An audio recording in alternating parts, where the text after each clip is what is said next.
नमस्कार साथियों, Kota online classes में आपका स्वागत है। मित्रों, आज हमारी क्लास है हिंदी साहित्य के इतिहास में 37 नंबर की क्लास। और आदिकाल हमारा चला था। आदिकाल में हम लोग जो है रासो साहित्य हम लोग पढ़ रहे थे और रासो साहित्य में पृथ्वीराज रासो हमारा टॉपिक चल रहा था। पिछले क्लास में हम लोग कर रहे थे उसको, अभी उसको कंटिन्यू करेंगे। कुछ बातें उसमें अभी शेष है। अगर आपको कोई भी नोट्स मंगवाने हैं, टेस्ट सीरीज लेनी है, तो साथियों इस नंबर पर कॉन्टैक्ट आप कर सकते हैं 9929261623। हिंदी साहित्य के इतिहास की जो टेस्ट सीरीज है वो मात्र 11 रुपये में है और फर्स्ट ग्रेड सेकंड ग्रेड की रचनाओं की टेस्ट सीरीज मात्र जो है 51 या 40 रुपए में ऐसे ही है साथियों। तो आप लीजिए और उसका फायदा जरूर उठाइए। चलिए देखते हैं आज की क्लास। पृथ्वीराज रासो में 37 नंबर की क्लास है और इसमें देखेंगे पृथ्वीराज रासो की भाषा आलोचकों की दृष्टि में।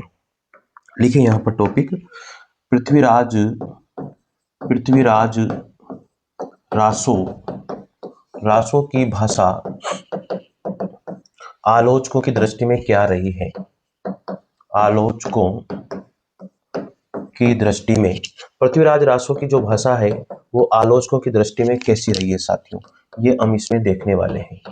ठीक है, क्योंकि देखो ये जरूरी है, कोई भी चीज छूटनी नहीं चाहिए, क्योंकि पता नहीं है कहाँ से क्या क्वेश्चन बन करके आ जाए। क्योंकि अब क्वेश्चन जो है ना वो थोड़ा सा क्वेश्चन का डिफिकल्ट लेवल जो है थोड़ा सा बढ़ रहा है। तो आप लोग भी जो है ना कोशिश कीजिएगा कि हर तरह का मैटर आपके पास होना चाहिए, क्योंकि अगर मैटर नहीं है ना तो बड़ी समस्या फिर हो जाती है साथियों। में यही बात आप लोगों से कर रहा हूँ, कोई भी पॉइंट नहीं छूटना, चाहे कुछ भी हो जाए। ठीक है, तो चले देखते हैं यहाँ पर अपभ्रंश मानने वाले विद्वान कौन कौन है। तो नंबर 1 पे लिखेंगे अपभ्रंश भाषा। अपभ्रंश अपभ्रंश भाषा मानने वाले विद्वान कौन कौन है। तो अपभ्रंश मानने वाले विद्वान, अपभ्रंश मानने वाले विद्वान कौन कौन से हैं। तो यहाँ पर अपभ्रंश मानने वाले विद्वानों के नाम लिख लेते हैं, क्योंकि क्वेश्चन ये पूछा जा सकता है निम्न में से अपभ्रंश यानी कि पृथ्वीराज रासो की भाषा अपभ्रंश निम्न में से किसने नहीं मानी, ऐसे भी पूछा जा सकता है। निम्न में से किसने मानी है, किसी भी तरह से पूछा जा सकता है। अब कोई भरोसा नहीं है साथियों, इस बात का जरूर ध्यान रखिएगा। तो यहाँ पर लिखिएगा नंबर 1 सबसे पहले मुनि जिनविजय। क्या नाम है? मुनि जिनविजय।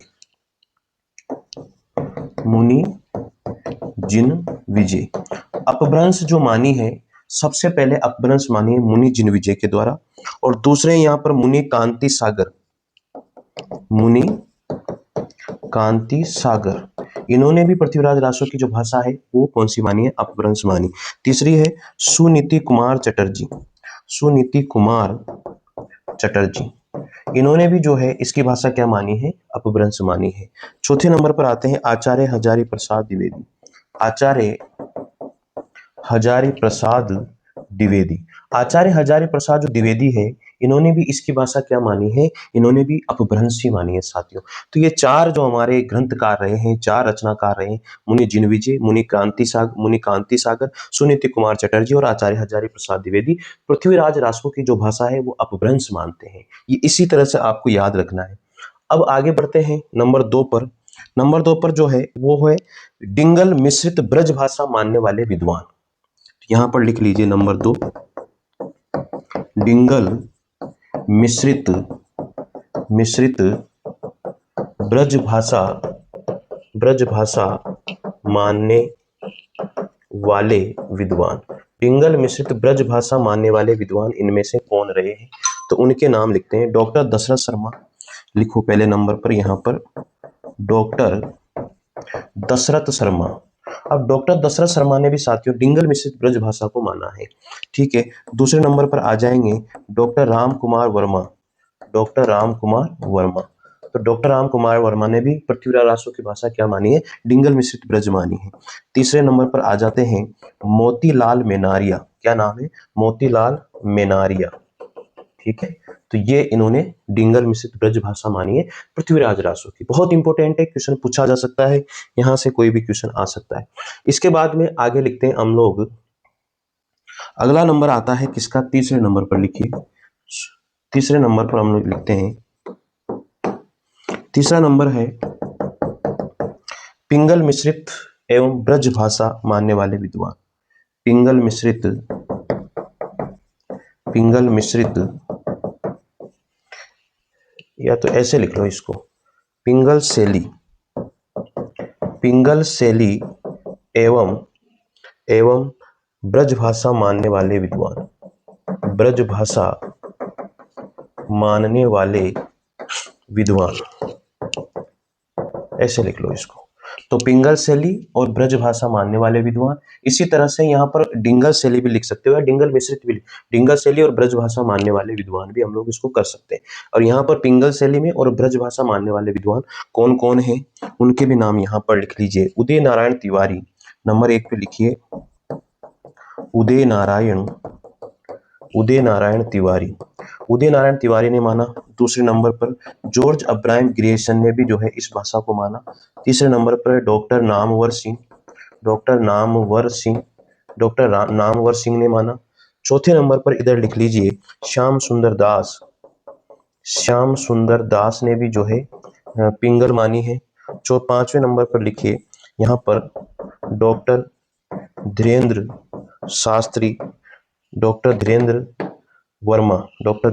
वर्मा ने मानी है। छठे नंबर पर विपिन बिहारी त्रिवेदी ने मानी है। तो ये 6 जो ग्रंथकार रहे हैं, 6 रचनाकार रहे हैं, उदय नारायण तिवारी, ग्रियर्सन, डॉक्टर नामवर सिंह, श्याम सुंदर दास, डॉक्टर धीरेन्द्र वर्मा और विपिन बिहारी जो त्रिवेदी है, इन्होंने पिंगल शैली या ब्रज भाषा मानने वाले विद्वान ये है। तो पृथ्वीराज रासो की किसने कौन सी भाषा मानी है, किसने अपभ्रंश भाषा मानी है, किसने यहाँ पर डिंगल मिश्रित ब्रज भाषा मानी है, किसने पिंगल मिश्रित ब्रज भाषा मानी है, ये मैंने आपको सारे लिखवा दिए। कोई भी क्वेश्चन आपका यहाँ से बाहर नहीं जाएगा, ये मेरा दावा है। ठीक है, आगे बढ़ते हैं साथियों। पृथ्वीराज रासो के महत्वपूर्ण सर्ग, तो यहाँ पर लिख लीजिए पृथ्वीराज रासो के महत्वपूर्ण सर्ग। पृथ्वीराज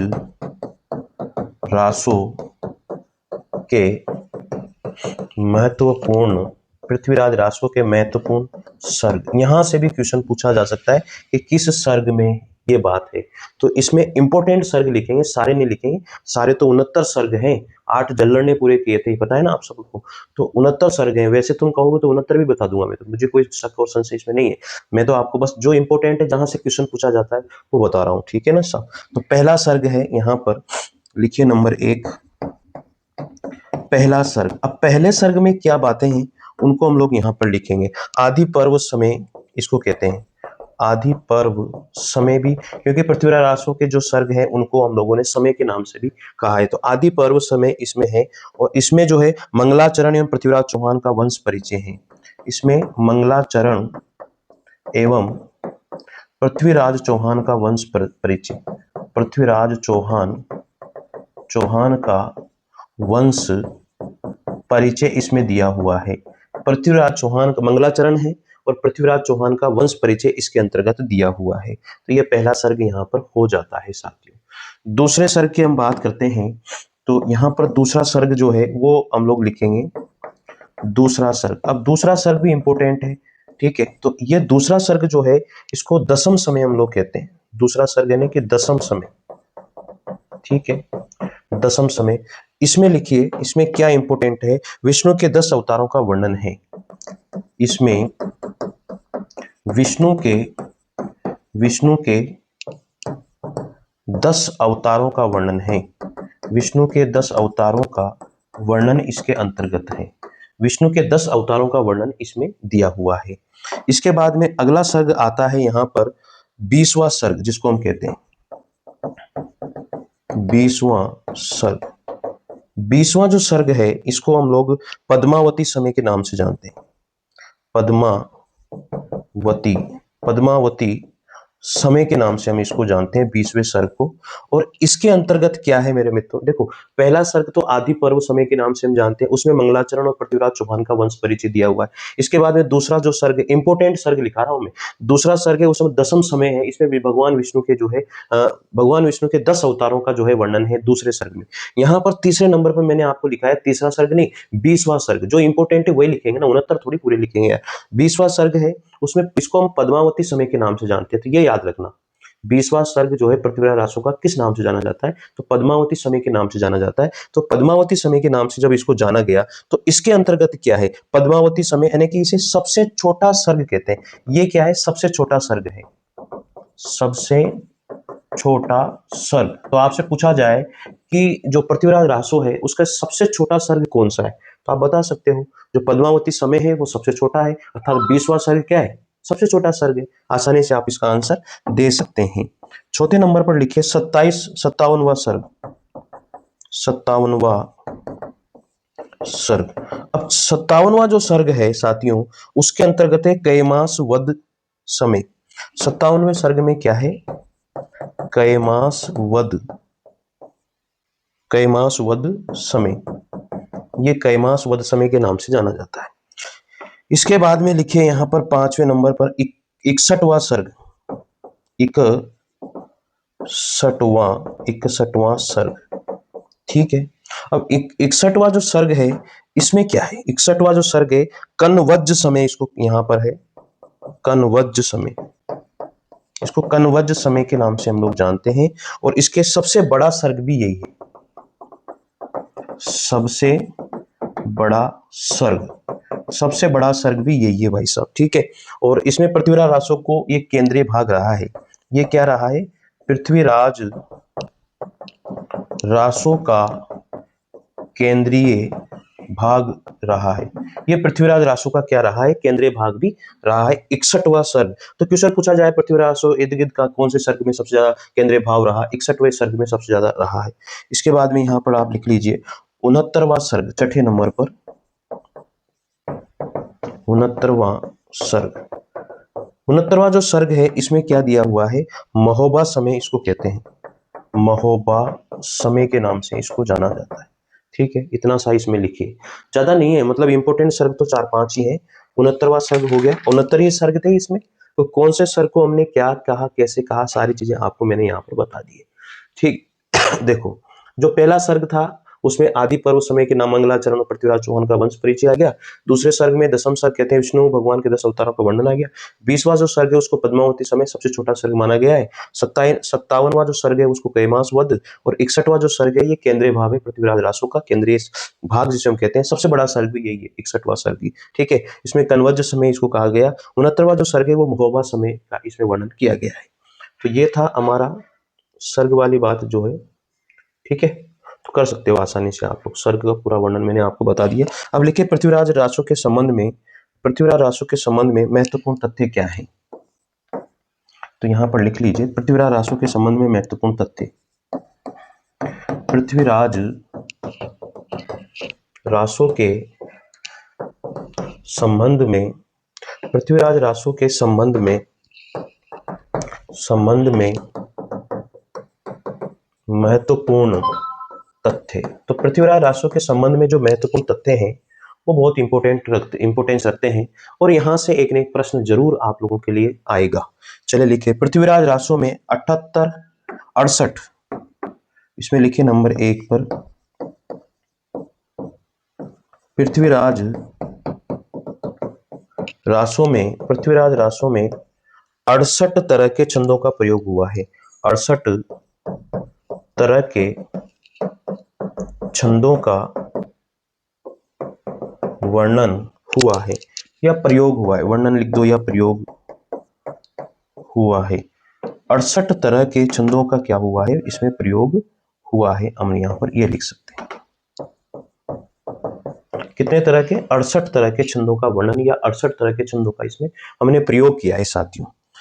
और इसका जो महत्वपूर्ण छंद है वो आप लिख लीजिए, महत्वपूर्ण छंद। अब महत्वपूर्ण छंद इसमें कौन सा है? तो महत्वपूर्ण जो छंद है वो कौन कौन से हैं वो लिखते हैं हम लोग यहाँ पर। कवित एक महत्वपूर्ण छंद है, एक यहाँ पर भुजंगी महत्वपूर्ण छंद है, और एक है चौपाई, त्रांटक और दोहा। चौपाई, दोहा, और एक छंद और आता है त्रांटक।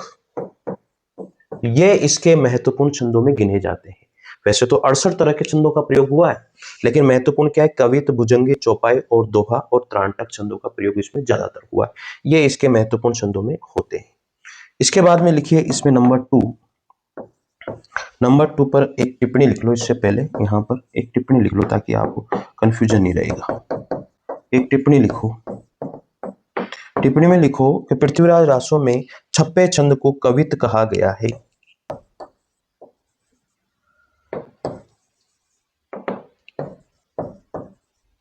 पृथ्वीराज रासो में छप्पे छंद को कवित कहा गया है, कवित कहा गया है। तो ये बात याद रखना कि जो पृथ्वीराज रासो है, पर्टिकुलर पृथ्वीराज रासो, उसमें जो छप्पे छंद है उसको कवित यहां पर कहा गया है। कवित को छप्पे नहीं, छप्पे को कवित कहा गया है। तो ये बात आपको पता होनी चाहिए। नंबर 2 पे लिखो अब, नहीं तो फिर क्या है कि वो कवित कहा गया है, छप्पे ही था लेकिन उसको कवित कह दिया। इस बात का ध्यान रखना, है ना। अब लिखो नंबर 2 पर, पृथ्वीराज रासो में दी गई घटनाओं, पृथ्वीराज रासो में दी गई घटनाओं, पृथ्वीराज रासो में दी गई घटनाओं एवं इतिहास में वर्णित घटनाओं एवं इतिहास में वर्णित घटनाओं। देखो, पृथ्वीराज रासो में दी गई घटनाएं और इतिहास में वर्णित घटनाओं में 80 से 90 वर्षों का अंतर मिलता है। 80 से 90 वर्षों का अंतर मिलता है। 80 से 90 वर्षों का अंतर मिलता है। कितने वर्षों का? 80 से 90, यानी कि पृथ्वीराज रासो की घटनाएं और इतिहास में जो दी गई घटनाएं, दोनों में इतना अंतर है। 80 से 90 साल का अंतर, यार पता नहीं कैसे कर दिया, कैसे लिख दिया। दोनों में बहुत अंतर दिखाई देता है। इसके निराकरण के लिए मोहनलाल विष्णुलाल पांड्या ने,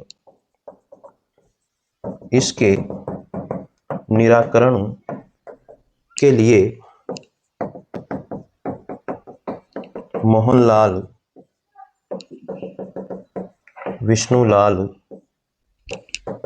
पांड्या ने, इसके निराकरण के लिए मोहनलाल विष्णुलाल पांड्या ने जो है आनंद संवत की कल्पना करी। आनंद संवत की कल्पना करी,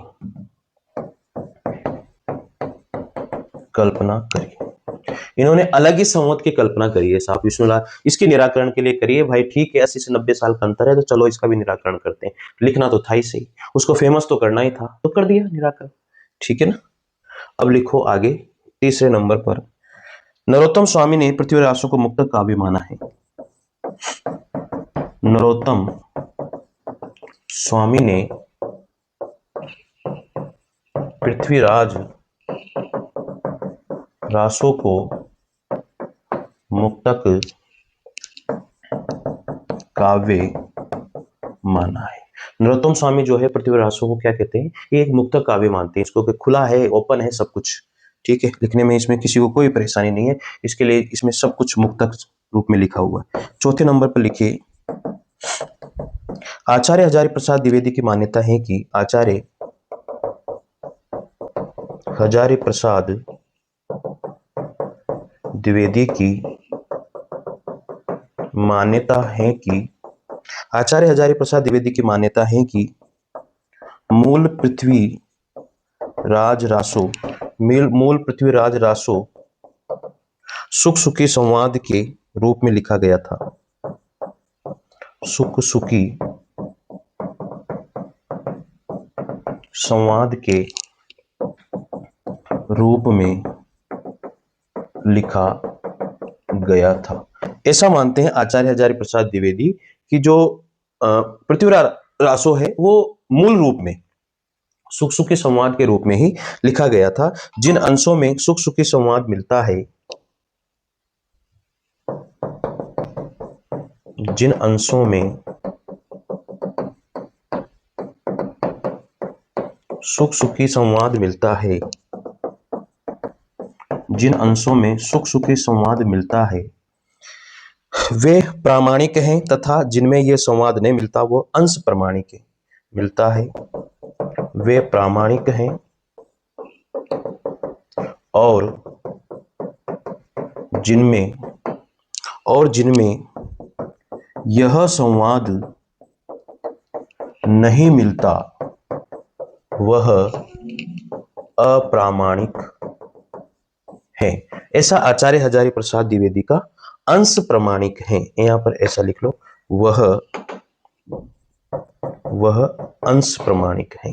थोड़ा बहुत अप्रमाणिक यहां पर कह सकते हैं हम लोग, अंश प्रमाणिक है, इसमें यहां पर लिख लो, वह हंस प्रमाणिक हैं। तो ठीक है।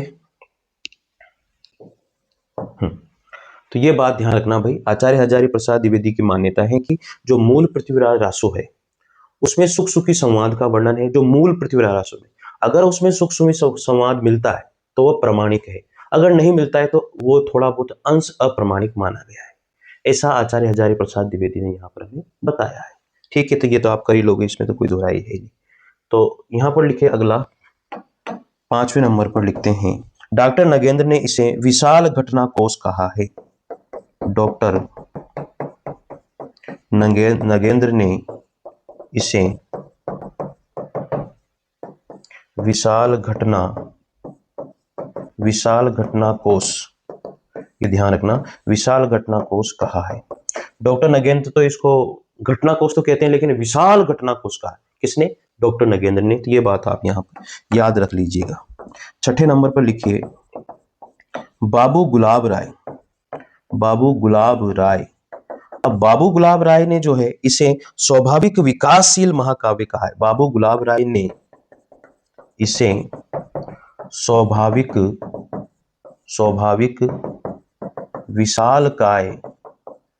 विशालकाय महाकाव्य कहा है। स्वाभाविक विशालकाय महाकाव्य कहा है। ये है बात भाई साहब, स्वाभाविक विशाल महाकाव्य कहकर ये पुकारते हैं। ठीक है, लिख लेना इनको। और अगले नंबर पर लिखिए 7वें नंबर पर श्याम सुंदर दास और उदय नारायण तिवारी से विशाल वीर काव्य मानते हैं। श्याम सुंदर दास और उदय नारायण तिवारी इसे किसे? पृथ्वीराज रासो को।